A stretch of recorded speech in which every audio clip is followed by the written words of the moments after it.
I would like you to imagine sitting in a room looking up at a tiled ceiling, and you notice that one tile is missing, just one. What would you concentrate your vision on? What would you look at the most? The answer, of course, is the missing tile. Now, that's fine for ceilings. In fact, it's actually good because we can replace a ceiling's missing tile and once again have a perfect ceiling. Ceilings, after all, can be perfect. But this doesn't apply to life. Most of what is missing in our lives, or what we think is missing, cannot be replaced. Unlike a ceiling, life can never be made perfect. For that reason, concentrating on the missing tiles in your life is a big problem. Let me give you the example that taught me this great lesson about what I call the missing tile syndrome. A bald man once said to me, "You know, Dennis, whenever I walk into a room with people, all I see is hair." When I heard this, I immediately realized that in this regard, this man sees the world completely differently from how I do. Because I have all my hair. When I walk into a room, I don't even notice hair. It's not a missing tile for me.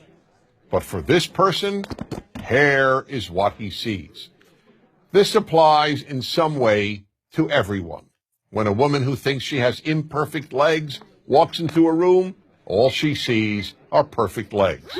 Or take the example of the woman who once said to me, "Wherever I go, all I see are pregnant women."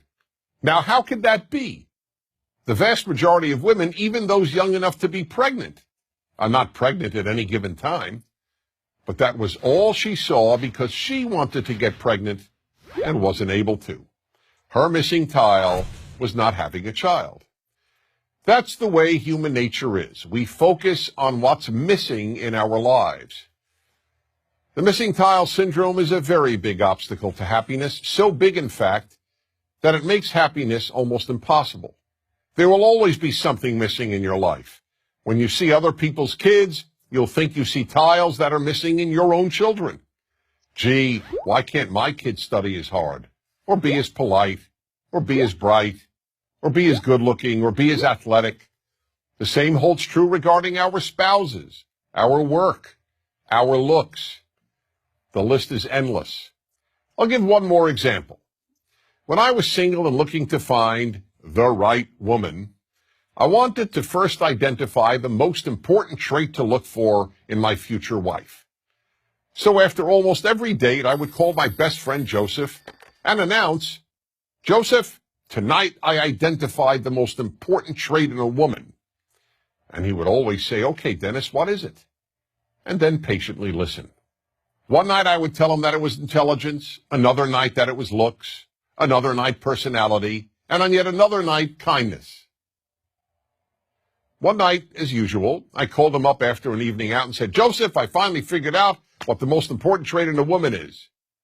But this time he didn't say, "Okay, Dennis, what is it?" Instead he said, "Don't tell me, I'll tell you." Perplexed, I asked, "How do you know?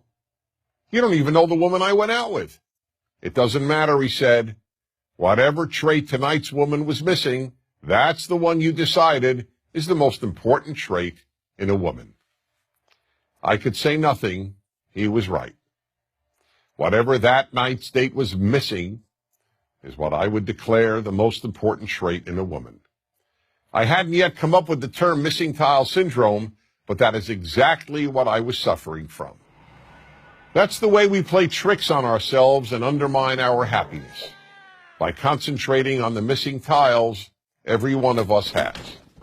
So we really have a simple choice. Do we focus on the rest of the ceiling, on all the tiles we do have, or do we focus on the ones we're missing?